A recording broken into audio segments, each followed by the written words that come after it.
नमस्कार मित्रों, ब्रह्मोस क्लासेस में आप सभी का स्वागत है। यूपी कांस्टेबल री एग्जाम 60,244 के लिए आज अंतिम प्रहार सीरीज का लास्ट एपिसोड नंबर मैं 13 आपके सामने लेकर आया हूँ। मैंने कल बोल दिया था कि मैं एक क्लास अभी और लूँगा। ये लास्ट क्लास है। कल जो रहेगी वो आपकी 13 की 13 क्लासों की पूरी मैराथन रहेगी। वो चाहे 3 घंटे की रहे, चाहे 4 घंटे की रहे, चाहे 5 घंटे की रहे, कितने ही रहे, पूरी क्लासों की फुल मैराथन रहेगी। जितना मैंने आपको कंटेंट दिया है, टोटल जितनी स्लाइड मैंने आपको 13 क्लास में कराई है, मैं पूरी स्लाइड रिवीजन कराऊंगा आपको और बाकायदा लिख के रिवीजन कराऊंगा कि देखिए मैंने कितना पहले आपको पढ़ा दिया है और कितने क्वेश्चन लायक पढ़ा दिया है। ये क्लास मैंने इसलिए ली है कि मुझे लग रहा था कि मैंने जो आपको भूगोल है वो भूगोल थोड़ी कम पढ़ाई थी। भूगोल मैंने ज़्यादा पढ़ाई नहीं थी। नदियाँ भी छूटी थी, जलप्रपात भी छूटे थे, बांध भी छूटे थे, प्रमुख अनुसंधान उनके संस्थान भी छूटे थे। इसलिए मुझे लग रहा था सबसे पहले, इसलिए मैंने ये क्लास लेकर आया हूँ और ये अंतिम क्लास है। कल आपकी रक्षाबंधन के दिन मैराथन रहेगी, मोस्ट इम्पोर्टेंट क्लास रहेगी, ध्यान रखना, जो कि आपके पेपर में मील का पत्थर साबित होगी। चलिए बात करते हैं।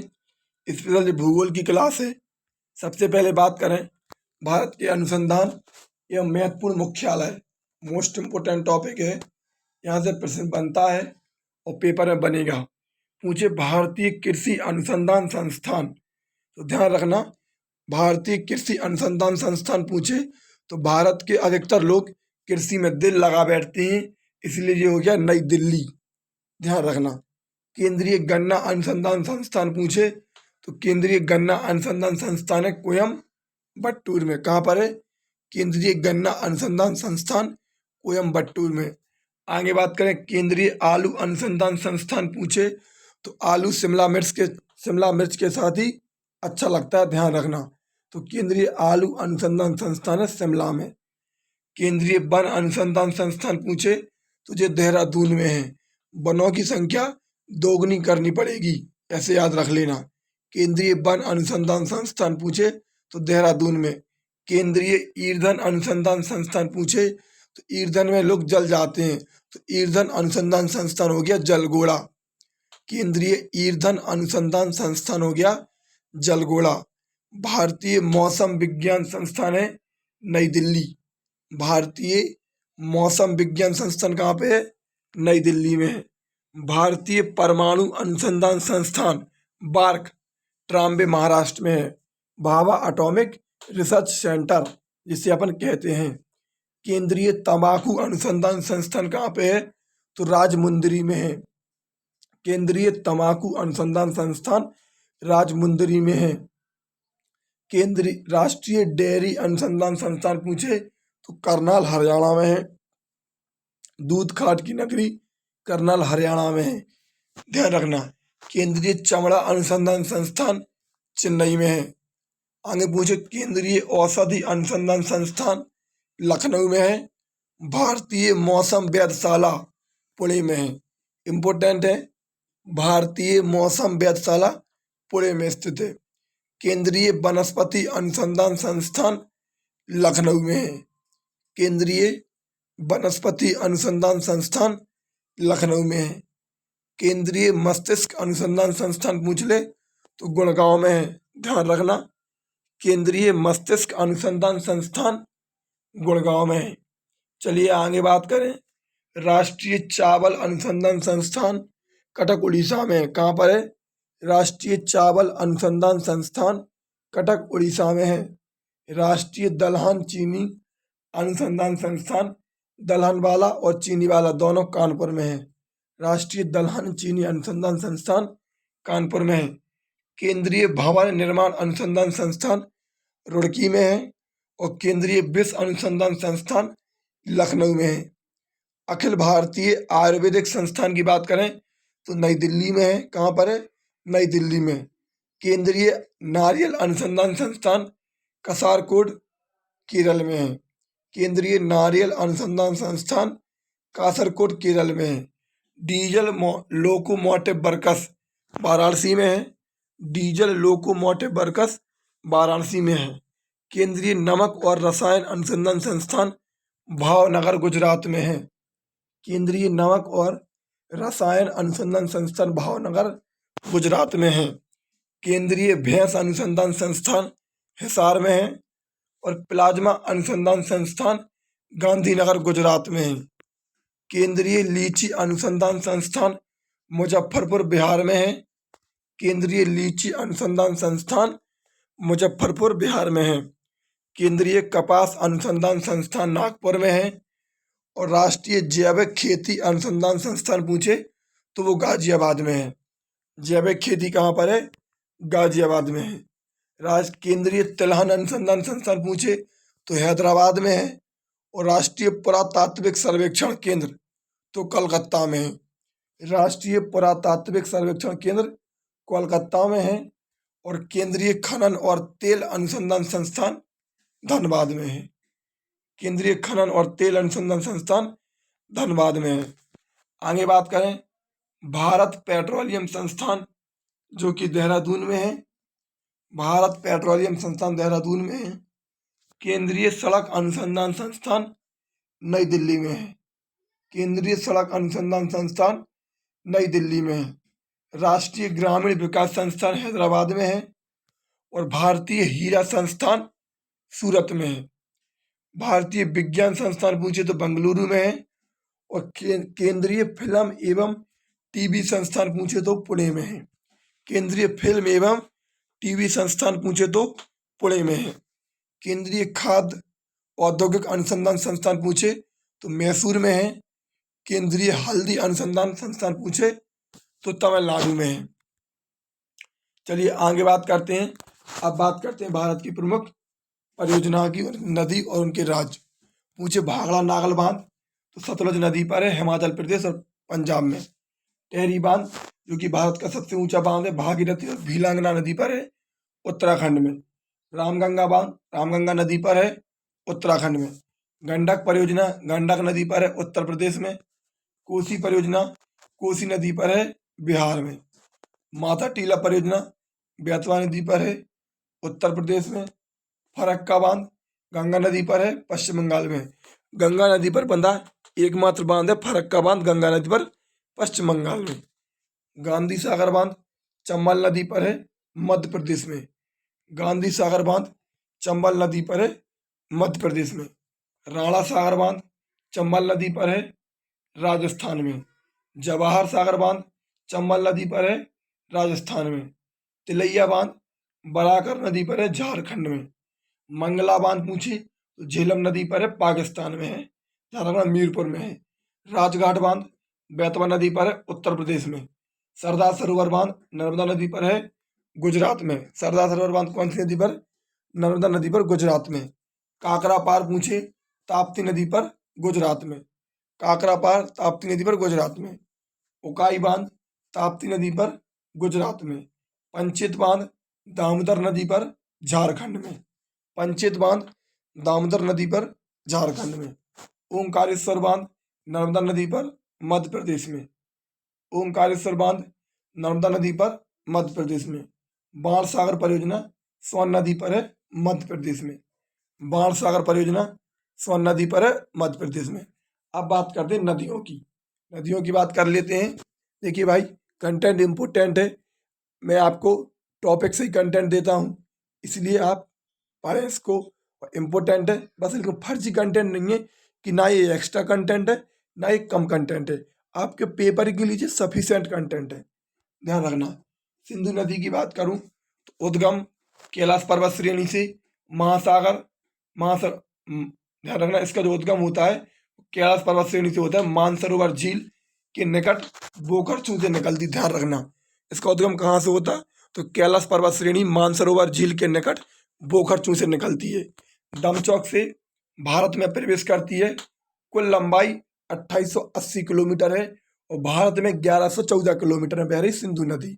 सहायक नदियों की बात करूं तो सियोक, गिलगित, सिगार, काबुल, जास्कर, झेलम, चिनाब, रावी, ब्यास, सतलज, ये सिंधु की सहायक नदियां हैं। 5 नदियां कौन कौन सी हैं तो जो पंचनद में आती वो झेलम, चिनाब, रावी, ब्यास, सतलज, ये पंचनद कहलाती। और पंच नदियां आपस में मिलकर पाकिस्तान में मिथनकोट के पास सिंधु नदी से मिल जाती। पहले तो ये पांचों नदियां आपस में मिल जाती और फिर पांचों नदियां मिथनकोट के पास सिंधु से मिल जाती। ध्यान रखना, पाकिस्तान में। चलिए आगे बात करें, पंच नदियां कहाँ पर मिल जाती? मिथनकोट के पास। मोहाना की बात करें, सिंधु नदी का मोहाना अरब सागर में है। सिंधु जल समझौता 1960 में हुआ, जिसकी अध्यक्षता विश्व बैंक ने की। और ध्यान रखना, सिंधु नदी पाकिस्तान में चिल्लर से प्रवेश करती है। पूछ ले, सिंधु नदी पाकिस्तान में कहाँ से प्रवेश करती? तो चिल्लर से प्रवेश करती है। और लद्दाख में एक बहुत गहरी गोर्ज का निर्माण करती है, लगभग 5500 मीटर गहरी। सिंधु नदी लद्दाख में 5500 मीटर गहरी गोर्ज का निर्माण करती है। आगे बात करें झेलम नदी। पूछे झेलम नदी का उद्गम तो बैरीनाग के निकट शेषनाग झील से होता है। कौन सी झील से? तो बैरीनाग के निकट शेषनाग झील से उद्गम होता है। और मुजफ्फराबाद से मीरपुर तक भारत और पाकिस्तान की सीमा पर बहती है ये नदी। पूछ लेता है एग्जामिनर कि कौन सी नदी भारत और पाकिस्तान की सीमा का निर्धारण करती है, तो वो झेलम नदी है, तो मुजफ्फराबाद से मीरपुर तक भारत और पाकिस्तान की सीमा पर बह रही। ध्यान रखना। आगे बात करें चिनाब नदी, तो चिनाब नदी का उद्गम बड़ा लाता दर्रा हिमाचल प्रदेश से होता है। यह सिंधु की सबसे बड़ी सहायक नदी है। पूछे सिंधु की सबसे बड़ी सहायक नदी, तो वो चिनाब नदी है। हिमाचल प्रदेश में इसे चंद्रभागा के नाम से जानते हैं। हिमाचल प्रदेश में इसे किस नाम से जानते? चंद्रभागा के नाम से जानते हैं। और चिनाब का पुराना नाम अस्कनी है। चिनाब का पुराना नाम क्या है? अस्कनी है। ध्यान रखना, चिनाब का पुराना नाम क्या है? अस्कनी है। और झेलम का पुराना नाम तुमसे पूछे तो झेलम का पुराना नाम सुन लो। यहाँ पर झेलम का पुराना नाम बेतिस्ता है। क्या है? झेलम का पुराना नाम बेतिस्ता है। और चिनाब का पुराना नाम क्या है? अस्कनी है। आगे बात करें रावी नदी, तो रावी नदी का उद्गम हिमाचल प्रदेश में रोहतांग दर्रा से होता है। रावी नदी का उद्गम कहाँ से होता है? हिमाचल प्रदेश में रोहतांग दर्रे से उद्गम होता है, जिसका पुराना नाम पुरसनिया हीरावती है। क्या है? जिसका पुराना नाम पुरसनिया हीरावती है। ब्यास नदी के उद्गम की बात करूं तो ब्यास नदी का उद्गम ब्यास कुंड हिमाचल प्रदेश से होता है। ब्यास नदी का उद्गम ब्यास कुंड हिमाचल प्रदेश से होता है, जिसका पुराना नाम बिपाशा है। पेपर की दृष्टि से जितना इम्पोर्टेंट है मैं सिर्फ आपको उतना पढ़ा रहा, ज़्यादा नहीं पढ़ा रहा, वरना पूरी भूगोल तो मैं एक क्लास में कंप्लीट नहीं कर सकता था। एक क्लास में पहले मैंने आपको इसके बारे में बता दिया है, पहले मैं आपको इसके झीलें वगैरह और भी पढ़ा चुका हूँ, लेकिन इसमें जो नदी वगैरह रह गई थी वो मैं आपको कवर करा रहा हूँ। तो ब्यास नदी का पुराना नाम बिपाशा है। चलिए आगे बात करें, ये हरि के नामक स्थान पर, किस नदी की बात कर रहा हूँ? ब्यास नदी की बात कर रहा हूँ। ये हरि के नामक स्थान पर सतलुज से मिल जाती है ब्यास नदी, और यहीं पर हरि के बैराज नामक बांध का निर्माण किया गया है। पूछे हरि के बैराज से ही इंदिरा गांधी नहर निकलती है। हरि के बैराज से इंदिरा गांधी निकलती है, इंदिरा गांधी नहर निकलती है, और यह भारत की सबसे बड़ी नहर है। ध्यान रखना, भारत की सबसे बड़ी नहर पूछे तो इंदिरा गांधी नहर है। और इससे पश्चिमी राजस्थान को फायदा होता है। पूछे इससे किसको फायदा होता है? तो पश्चिमी राजस्थान को फायदा होता है। आगे बात करें सतलुज नदी, तो सतलुज नदी का उद्गम मानसरोवर झील के समीप राकसताल झील से होता है।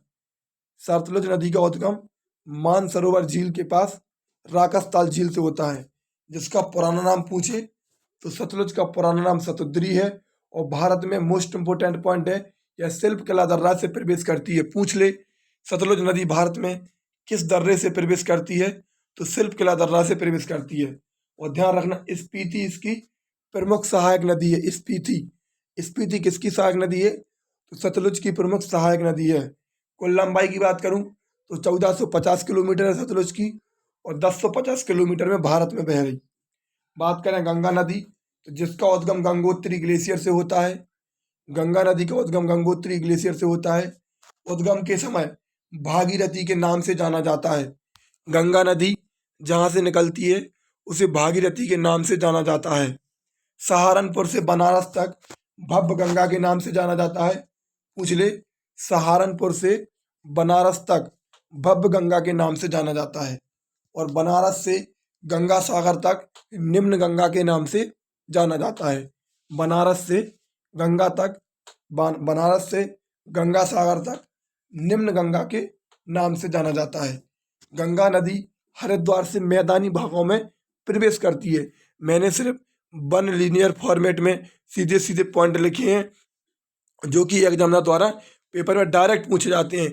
आपसे पूछेगा कि गंगा नदी मैदानी भागों में कहाँ से प्रवेश करती है, तो हरिद्वार से।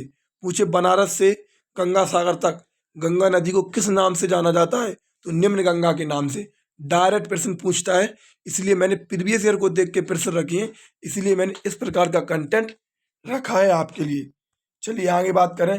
गंगा नदी की कुल लंबाई 2525 किलोमीटर है। उत्तर प्रदेश में 1000 किलोमीटर में बह रही। किसी किसी किताब में 1050 भी मिलेगा, लेकिन एनसीईआरटी ने 1000 मान कर रखा है। मैंने पूरी पहले से अध्ययन कर रखा है, इस बात का ध्यान रखना। आगे बात करें। गंगा नदी को बांग्लादेश में पद्मा के नाम से जानते हैं। गंगा नदी को बांग्लादेश में पद्मा के नाम से जानते हैं। गंगा और ब्रह्मपुत्र की संयुक्त जलधारा को मेघना कहते हैं। क्या कहते हैं? मेघना। गंगा और ब्रह्मपुत्र की संयुक्त जलधारा को मेघना कहते हैं। अलकनंदा और पिंडारी मिलकर कर्णप्रयाग बनाती हैं। अलकनंदा और पिंडारी मिलकर कर्णप्रयाग बनाती हैं। मोस्ट इंपोर्टेंट, अलकनंदा और पिंडारी मिलकर कर्णप्रयाग बनाती हैं। आगे बात करें। अलकनंदा और नंद नदी मिलकर नंदप्रयाग बनाती हैं। अलकनंदा और नंद नदी मिलकर नंदप्रयाग बनाती हैं। आगे बात करें। अलकनंदा और मंदाकिनी मिलकर अलकनंदा और मंदाकिनी मिलकर पूछे रुद्रप्रयाग बनाती हैं। कौन सा? अलकनंदा और मंदाकिनी मिलकर रुद्रप्रयाग बनाती हैं। और अलकनंदा और भागीरथी मिलकर देवप्रयाग बनाती हैं। ध्यान रखना, जितने भी प्रयाग हैं इंपॉर्टेंट है पेपर की दृष्टि से। भाई देखिए, मैंने इतने पॉइंट गंगा नदी में बताए हैं, अभी तक एक भी पॉइंट ऐसा नहीं है कि जो पेपर में ना पूछा गया हो और जो फर्जी हो। वो सीधे सीधे पॉइंट है, बल लीनियर फॉर्मेट में पॉइंट है, जो पेपर की दृष्टि से अति महत्वपूर्ण पॉइंट है। पूरा कंटेंट मैंने आज आपको 13 की 13 क्लासें समाप्त करवा दी, लेकिन एक पॉइंट भी मैंने आपको फर्जी नहीं पढ़ाया कि जो पेपर की दृष्टि से इम्पोर्टेंट ना हो। हाँ, जहाँ जितने कंटेंट की जरूरत पड़ी वहाँ मैंने उतना कंटेंट आपको दिया है। जहाँ राजधानियों की बात करी वहाँ मैंने आपको 100 देशों की राजधानी मुद्राएं पढ़ाई। जहाँ दिवस की बात करी वहाँ मैंने भरपूर दिवस पढ़ाए। जहाँ मुझे लगा कि यहाँ पढ़ाना चाहिए वहाँ मैंने कंटेंट ज़्यादा दिया है।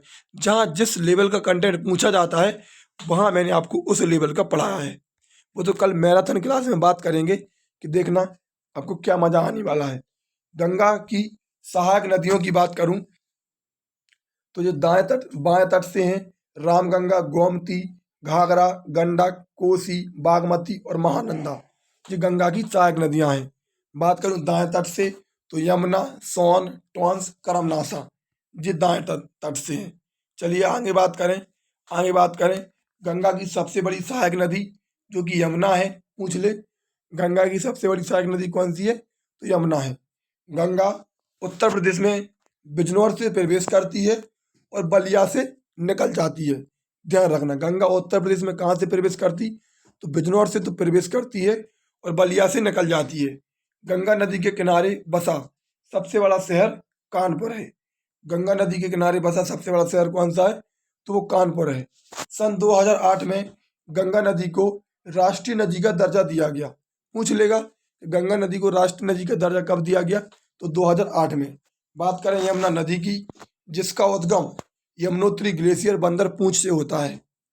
यमुना नदी का उद्गम यमुनोत्री ग्लेशियर बंदर पूंछ से होता है, जिसकी लंबाई 1375 किलोमीटर है। कितनी है? 1375 किलोमीटर। इसकी बाएं तट से सहायक नदियां हिंडन है, कोटा, गिर, वरुणा, सेहगर, हनुमान गंगा, ये सब इसकी बाएं तट से सहायक नदियां हैं। और दाएं तट की बात करूं तो चंबल, बेतवा, केन और सिंध, ये दाएं तट से हैं। चंबल की बात करूं तो चंबल नदी का उद्गम मालवा के पठार मऊ से होता है, जिसकी लंबाई 960 किलोमीटर है और बीहर खड्डों का निर्माण करती है। पूछ ले कौन सी नदी बीहर खड्डों का निर्माण करती है? तो वो चंबल नदी है। यह इटावा में यमुना से मिल जाती है। कहाँ पर? यह इटावा में यमुना से मिल जाती है। चंबल नदी इटावा में यमुना से मिल जाती है। शारदा या सरयू नदी की बात करूं तो जिसका उद्गम मिलाप ग्लेशियर कुमायूं हिमालय से होता है। शारदा या सरयू नदी का उद्गम मिलाप ग्लेशियर कुमायूं हिमालय से होता है, ध्यान रखना। इसकी सहायक नदी है घाघरा या काली। कौन सी है? घाघरा या काली। बात करूं सोन नदी, तो सोन नदी का उद्गम अमरकंटक की पहाड़ी से होता है, मध्य प्रदेश से। रेहंद, उत्तरी कोयल और जोहेला इसकी सहायक नदी है। सोन नदी की रेहंद, उत्तरी कोयल और जोहेला इसकी सहायक नदी है। गोमती नदी मोस्ट इम्पोर्टेंट, उद्गम फुल्लर झील से होता है। खुल्लर नहीं है, फुल्लर झील है, क्योंकि पीलीभीत जिला में पड़ती है, ध्यान रखना। गोमती नदी का उद्गम फुल्लर झील से होता है, पीलीभीत जिला से। गाजीपुर में गंगा से मिल जाती है। कहाँ पर? तो गाजीपुर में गंगा नदी से मिल जाती है। और गोमती नदी के किनारे लखनऊ बसा है। क्या बसा है? लखनऊ। आगे बात करें केन नदी, तो केन नदी देखिए, इनके बारे में ज़्यादा नहीं है, सिर्फ इनके उद्गम आपको याद रखने हैं। केन नदी का उद्गम कैमूर की पहाड़ी से होता है। कहाँ से? कैमूर की पहाड़ियों से होता है। और पांडव जलप्रपात केन नदी पर है। पूछ ले, पांडव जलप्रपात किस नदी पर है? तो केन नदी पर है। तीस्ता नदी की बात करूं तो तीस्ता नदी का उद्गम पाहुनरी ग्लेशियर से होता है, ध्यान रखना। तीस्ता नदी का उद्गम कहाँ से होता? तो पाहुनरी ग्लेशियर से होता है, जो कि सिक्किम में है। और रंगगीत इसकी सहायक नदी है। रंगगीत किसकी सहायक नदी है? तो तीस्ता नदी की सहायक नदी है। इंपोर्टेंट प्रेजेंट ये है कि तीस्ता नदी जल विवाद भारत और बांग्लादेश के बीच में है। तीस्ता नदी जल विवाद किसके बीच में है? तो भारत और बांग्लादेश के बीच में है। दामोदर नदी का उद्गम छोटा नागपुर के पठार से होता है, ध्यान रखना। दामोदर नदी का उद्गम छोटा नागपुर के पठार पलामू जिला से होता है, ध्यान रखना, झारखंड से। यह नदी रिफ्ट घाटी में बहती है। पूछ ले, कौन सी नदी रिफ्ट घाटी में बहती है? तो वो दामोदर नदी है। और यह हुगली की सबसे बड़ी सहायक नदी है।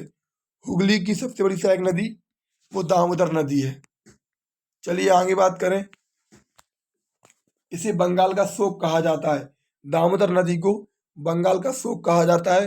और इसकी जो सहायक नदी है वो बराकर, बोकारो, कुनार और जमनिया। बराकर, बोकारो, कुनार और जमनिया ये दामोदर की सहायक नदियां हैं।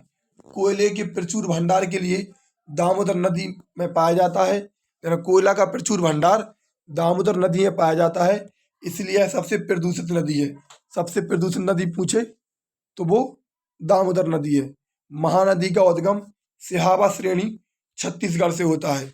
महानदी का उद्गम सिहावा श्रेणी छत्तीसगढ़ से होता है। इसकी सहायक नदियों की बात करूं तो शिवनाथ, मांड, तेल, जोंक, ताप्ती उड़ीसा का शोक कहा जाता है, ध्यान रखना। महानदी को उड़ीसा का शोक कहा जाता है। शिवनाथ, मांड, तेल, जोंक और ताप्ती ये सभी किसकी? महानदी की सहायक नदियां हैं, ध्यान रखना। ताप्ती नहीं है, ये गलत है, जोंक तक याद रखना। शिवनाथ, मांड, तेल और जोंक। चलिए आगे बात करें ताप्ती नदी का उद्गम, तो ध्यान रखना ताप्ती नदी बैतूल जिला मध्य प्रदेश से इसका उद्गम होता है। और इसकी सहायक नदियां पूर्णा, बरदा, गिरना और धौली, बोरी पझार और मोरना, इतनी याद रखना। आगे बात करें अपने मुहाने पर, जो ताप्ती नदी है ये अपने मुहाने पर ज्वार नदमुख का निर्माण करती है। पूछ ले कौन सी नदी ज्वार नदमुख का निर्माण करती है? वो ताप्ती नदी है। आगे बात करें साबरमती नदी का उद्गम अरावली श्रेणी उदयपुर से होता है। साबरमती नदी का उद्गम अरावली श्रेणी उदयपुर से होता है। सहायक नदी की बात करूं तो हाथमती और बाकल और रोई। सहायक नदी की बात करूं तो हाथमती, बाकल और रोई। माही नदी की बात करूं तो माही नदी का उद्गम अमरकंटक की पहाड़ी से होता है, ध्यान रखना। माही नदी कहाँ से निकलती? अमरकंटक की पहाड़ी मेहत झील से निकलती। आगे बात करें नेक्स्ट सहायक नदियों की बात करें तो जो माही नदी की सहायक नदी वो जाखम, सोम, चाप और अनस ये माही की सहायक नदियां हैं। यह नदी कर्क रेखा को 2 बार काटती है। पूछ ले कौन सी नदी कर्क रेखा को 2 बार काटती? उसका नाम है माही नदी। लूनी नदी की बात करूं तो इसका उद्गम अरावली पर्वत श्रेणी नाग पहाड़ी से होता है। अरावली की पर्वत श्रेणी नाग पहाड़ी से होता है और इसकी सहायक नदियां सकरी और जवाई। सकरी और जवाई मोस्ट इंपोर्टेंट है। सकरी और जवाई किसकी सहायक नदियां हैं? तो लूनी की सहायक नदियां हैं। इसे रेगिस्तान की गंगा कहा जाता है और कच्छ के रण में विलीन हो जाती है। कहाँ पर समा जाती? तो कच्छ के रण में विलीन हो जाती है। चलिए आगे बात करें। स्वर्ण रेखा नदी। स्वर्ण रेखा नदी छोटे नागपुर के पठार से निकलती है। कहाँ से? छोटे नागपुर के पठार से निकलती है। खरकई, रारू और कांची इसकी सहायक नदियां हैं। पेरियार नदी का उद्गम अन्नामलाई पर्वत श्रेणी से होता है और यह केरल की वेवनाड झील में गिर जाती है। इसका जो मुहाना है पेरियार नदी का, यह केरल की वेवनाड झील में गिर जाती है। ब्रह्मपुत्र नदी की बात करूं तो ब्रह्मपुत्र नदी का उद्गम तिब्बत के पास मानसरोवर झील के निकट चीमा युंगडोंग ग्लेशियर से होता है। ब्रह्मपुत्र नदी इंपोर्टेंट है। तिब्बत के पास में मानसरोवर झील के निकट चीमा युंगडोंग ग्लेशियर से होता है। तिब्बत में ब्रह्मपुत्र को सांगपो के नाम से जानते हैं।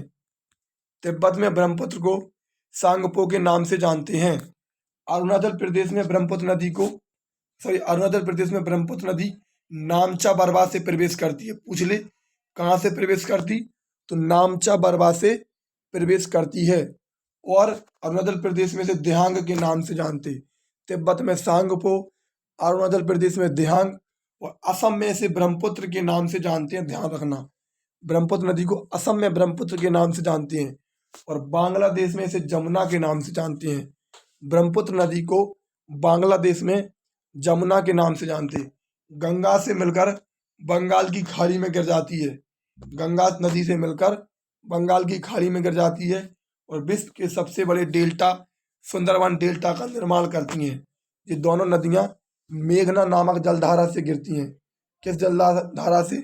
मेघना नामक जलधारा से गिरती हैं और विश्व के सबसे बड़े डेल्टा सुंदरवन का डेल्टा का निर्माण करती हैं। बात करें बाईं ओर से इसकी सहायक नदियां तो लोहित, दिबांग और कपली हैं। लोहित और दिबांग और कपली हैं। और दाएं तट से मानस, तिस्ता और गंगा है। गंगा पूछे किसकी सहायक नदी है? तो वो ब्रह्मपुत्र की सहायक नदी है। पूछे भारत की सबसे लंबी नदी, वो गंगा है और भारत की सबसे बड़ी नदी वो ब्रह्मपुत्र है। चलिए आगे बात करें। यह भारत की सबसे बड़ी नदी है, बता दिया मैंने। गोदावरी नदी का उद्गम तो त्रियंकक की पहाड़ी से होता है, महाराष्ट्र से, नासिक जिला से।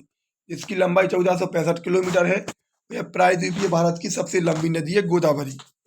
सहायक नदियों की बात करूं तो पूर्णी, वर्धा, मंजरा, वैनगंगा, पैनगंगा, प्राणहिता और इंद्रावती, ये सभी गोदावरी की सहायक नदियां हैं। इसे दक्षिण गंगा के नाम से जानते हैं। दक्षिण गंगा के नाम से जानते हैं। दक्षिण गंगा के नाम से जानते हैं। इसे वृद्ध या बूढ़ी गंगा के नाम से भी जानते हैं। दक्षिण गंगा के नाम से जानते, वृद्ध या बूढ़ी गंगा के नाम से जानते। आगे बात करें कृष्णा नदी तो कृष्णा नदी का उद्गम सह्याद्री पर्वत श्रेणी महाबलेश्वर से होता है। अब आपको लग रहा होगा कि इतना याद कैसे होगा भाई, तो मैंने आपसे कहा था कि यदि आप मुझसे जुड़ रहे हो तो क्लास ज़्यादा लंबी नहीं रहेगी। आप तो सिर्फ नोट कर लेना और नोट नहीं कर पा तो आप मुझसे पीडीएफ मांग लेना और एक दिन में 2-3 बार उस पीडीएफ को पढ़ लेना, क्योंकि आपको एक टॉपिक से मैं पढ़ाऊंगा और आपको मैं पूरे टॉपिक कवर करा दूंगा। मतलब 25+% लायक मैं आपको करने लायक हर शिफ्ट में इतनी जीके में आपको पढ़ा दूंगा। तो आप आराम से एक टॉपिक, एक क्लास आराम से एक दिन में रट सकते हो, कोई बड़ी बात नहीं है। आप रटना चाहते तो रट सकते, तो कुछ भाई बहन रट भी रहे होंगे। और आगे बात करें कृष्णा नदी तो जिसका उद्गम सह्याद्री पर्वत श्रेणी महाबलेश्वर महाराष्ट्र से होता है। चलिए आगे बात करें। इसकी लंबाई 1400 किलोमीटर है। प्रायद्वीपीय भारत की दूसरी सबसे बड़ी नदी है। इसकी जो सहायक नदियां हैं वो है तुंगभद्रा, कोयना, घाटप्रभा, मालप्रभा, मूसी और भीमा, ये इसकी सहायक नदियां हैं, ध्यान रखना। आगे बात करें तुंगभद्रा कृष्णा की सबसे सहायक नदी है। तुंगभद्रा सबसे बड़ी किसकी सहायक नदी है? तो कृष्णा की सबसे बड़ी सहायक नदी है। हंगरी तुंगभद्रा की सहायक नदी है। तुंगभद्रा कृष्णा की सहायक नदी है और हंगरी तुंगभद्रा की सहायक नदी है। आगे बात करें, कृष्णा और गोदावरी एक साथ मिलकर आंध्र प्रदेश में भारत का दूसरा सबसे बड़ा डेल्टा बहुधा केजी बनाती हैं। इंपोर्टेंट प्रश्न है। नेक्स्ट पॉइंट बात करें, कृष्णा नदी जल विवाद आंध्र प्रदेश और कर्नाटक के बीच में है। कृष्णा नदी जल विवाद आंध्र प्रदेश और कर्नाटक के बीच में है। कावेरी नदी का उद्गम ब्रह्मगिरी की पहाड़ियों से होता है कर्नाटक में, जिसकी लंबाई है 800 किलोमीटर। कावेरी नदी का उद्गम ब्रह्मगिरी की पहाड़ियों से होता है कर्नाटक में। दक्षिण की गंगा के नाम से जाना जाता है इसे, दक्षिण की गंगा। इसे उत्तर पूर्वी मानसून से फायदा होता है, ध्यान रखना। यह एक सदा नीरा नदी है। इसे उत्तर पूर्वी मानसून से फायदा होता है। यह एक सदा नीरा नदी है। इसकी जो सहायक नदियां हैं वो है लक्ष्मण तीर्थ, स्वर्णावती, कामनी, भवानी, अमरावती, हेमवती, सिमसा और अकड़ावती, जिसकी सहायक नदियां हैं। नर्मदा नदी की बात करूं तो यह मैकाली की पहाड़ी से अमरकंटक से निकलती है, ध्यान रखना। मैकाली की पहाड़ी अमरकंटक से निकलती है। इसे मध्य प्रदेश की जीवन रेखा कहते हैं। इंपोर्टेंट, नर्मदा नदी को मध्य प्रदेश की जीवन रेखा कहते हैं। यह भ्रंश घाटियों में बहती है। जबलपुर के निकट भेड़ाघाट संगमरमर की चट्टानों से टकराकर कपिल धारा या दूध धारा जलप्रपात का निर्माण करती है। इसकी जो सहायक नदियां हैं वो तवा, बरना, सक्कर, रेहंद और इसको हटा दिए, तवा, बरना, सक्कर, रेहंद, इसकी सहायक नदियां हैं। पेन्नर नदी की बात करूं तो इसका जो उद्गम होता है वो नंदी दुर्ग की पहाड़ियों से होता है, कोलार जिला, कर्नाटक। इसकी जो लंबाई है वो 9 से 70 किलोमीटर है। इतने टॉपिक जो थे नदियों थी, जो कि मैंने आपको पूरा एक टॉपिक नदियां कवर करा दी हैं, जिसमें आप पढ़ सकते हो। ज़्यादा कंटेंट नहीं है भाई। हाँ, सहायक नदियां याद करने में दिक्कत होगी, लेकिन सहायक नदियां पूछ लेता है तो आपको याद करनी पड़ेगी, लेकिन आप इनकी उद्गम स्थान और थोड़ा थोड़ा इनके बारे में याद कर सकते हो। पेपर की दृष्टि से इम्पोर्टेंट है। फर्जी नहीं लिखाया, फर्जी लगाता तो ये क्लास 2 घंटे की हो जाती। अब बात करते हैं प्रमुख खदान है। पिछली बार एक प्रश्न पूछा गया था, इस बार भी एक प्रश्न पूछा जाएगा। पूछे रामगिरी, रामगिरी की खदान कहाँ पे है? तो रामगिरी खदान आंध्र प्रदेश में है, सोना के लिए प्रसिद्ध है। कोलार की बात करें तो कर्नाटक में सोना के लिए प्रसिद्ध है। बाबा भूदान की पहाड़ी कर्नाटक में है, लोहा के लिए प्रसिद्ध है। बोनाई और कालाहांडी उड़ीसा में है, मैग्नीज के लिए प्रसिद्ध है। बालाघाट मध्य प्रदेश में है, मैग्नीज के लिए प्रसिद्ध। भंडारन महाराष्ट्र में है, मैग्नीज के लिए प्रसिद्ध है। श्रीकाकुलम आंध्र प्रदेश में है, मैग्नीज के लिए प्रसिद्ध है। तुमलापंडी झारखंड में है, यूरेनियम के लिए प्रसिद्ध है। जादूगोला की खान झारखंड में है, यूरेनियम के लिए प्रसिद्ध है। खेतड़ी और झुंझुनू राजस्थान में है, तांबा के लिए प्रसिद्ध है। लोहारदंग झारखंड में है, बॉक्साइट के लिए प्रसिद्ध है। और कोरापुट उड़ीसा में है, बॉक्साइट के लिए प्रसिद्ध है। कोरापुट कहाँ पे है? उड़ीसा में है और बॉक्साइट के लिए प्रसिद्ध है। आगे पूछे पालनी, जवादी और सेवरॉय तमिलनाडु में है, बॉक्साइट के लिए प्रसिद्ध है। पलामू झारखंड में है, बॉक्साइट के लिए प्रसिद्ध है। राजहरा, बेलाडीला दोनों पूछे तो छत्तीसगढ़ में है, लोहा के लिए प्रसिद्ध है। और बादामी पूछे तो उड़ीसा में लोहा के लिए प्रसिद्ध है। बेलाडीला पिछली बार 17 की पहली शिफ्ट में पूछी गई थी, खोल के देख लेना पेपर तुम, ठीक है।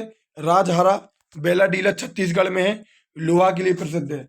बादामी पहाड़ियां उड़ीसा में है, छत्तीसगढ़ उड़ीसा में है और लोहा के लिए प्रसिद्ध है। दामोदर श्रेणी पश्चिम बंगाल, लोहा के लिए। कोझिकोड केरल में है, लोहा के लिए। नौमामुंडी झारखंड में है, लोहा के लिए प्रसिद्ध है। सिंह भूमि पूछे तो झारखंड में है, ये तांबा के लिए प्रसिद्ध है। सिंह भूमि झारखंड में है, तांबा के लिए। तलचर उड़ीसा में है, कोयला के लिए प्रसिद्ध है।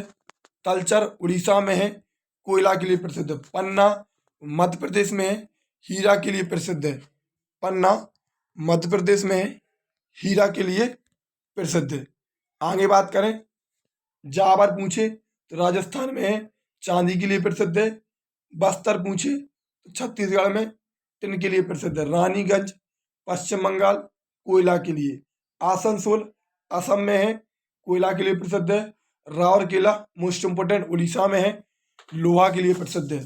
सिंगरौली की बात करूं तो मध्य प्रदेश, कोयला कोदरमा आंध्र प्रदेश में है, अपभ्रंश के लिए प्रसिद्ध है, अपभ्रंश। सखजाता की बात करूं तो झारखंड में है, यूरेनियम के लिए प्रसिद्ध है। झरिया झारखंड में कोयला के लिए प्रसिद्ध है, और नेल्लौर आंध्र प्रदेश में है, अपभ्रंश के लिए प्रसिद्ध है। अपभ्रंश नहीं, अभ्रक के लिए प्रसिद्ध है, ध्यान रखना, अभ्रक के लिए प्रसिद्ध है। हनुमानगढ़ राजस्थान में है और जिप्सम के लिए प्रसिद्ध है, और हजारीबाग झारखंड में है, ये भी अभ्रक के लिए प्रसिद्ध है, ध्यान रखना, इंपॉर्टेंट है, नोट कर लेना, 2-3 बार पढ़ लेना तो शायद ये आपको याद रहेंगी। आगे बात करें, अब बात करते हैं जलप्रपात, कौन सा जलप्रपात कौन सी नदी पर है। तो ध्यान रखना, पूछ ले, जोग, गरसुप्पा या महात्मा गांधी शरावती नदी पर है, कर्नाटक में। धुआंधार, दूध सागर और दूधधारा और कपिलधारा नर्मदा नदी पर है, मध्य प्रदेश जबलपुर में। डुडुमा जलप्रपात मच्छकुंड नदी पर, उड़ीसा में। गोकाक जलप्रपात घाटप्रभा नदी पर, कर्नाटक में। चूलिया जलप्रपात चंबल नदी पर, मध्य प्रदेश में। चित्रकूट जलप्रपात इंद्रावती नदी पर, छत्तीसगढ़ में है। हुंडरू जलप्रपात स्वर्णरेखा नदी पर है, झारखंड में। दूधसागर जलप्रपात मांडवी नदी पर है, गोवा में है। चचाई जलप्रपात बेहंड नदी पर, मध्य प्रदेश। शिव समुद्रम जलप्रपात कावेरी नदी पर, कर्नाटक में। अब भाई ज़्यादा नहीं है, 10-12 जलप्रपात है और पूछेगा इन्हीं से। अब यही नहीं पढ़ पाओ और इसी बात से आपको नौकरी चाहिए।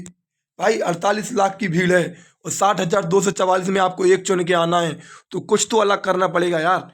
आप सोच रहे हैं कि जो जैसा सब चल रहा है ऐसा चलोगे तो फिर मतलब ही क्या हुआ, समझ रहे। ध्यान रखना, शिव समुद्रम जलप्रपात कावेरी नदी पर, कर्नाटक में है।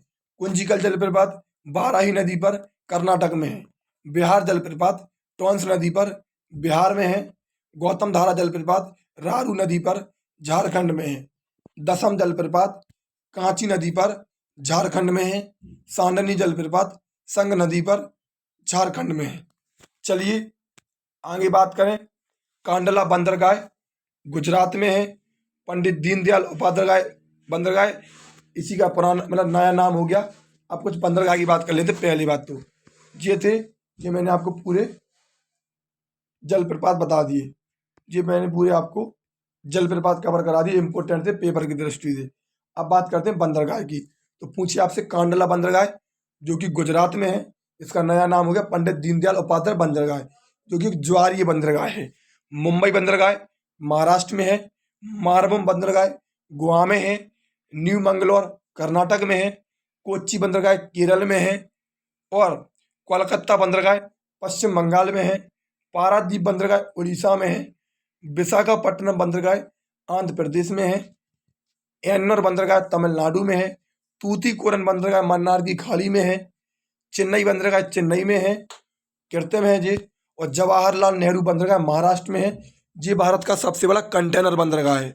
ज्वारीय बंदरगाह पूछे तो वो कांडला है, और कंटेनर बंदरगाह पूछे तो वो जवाहरलाल नेहरू है, इम्पोर्टेंट है।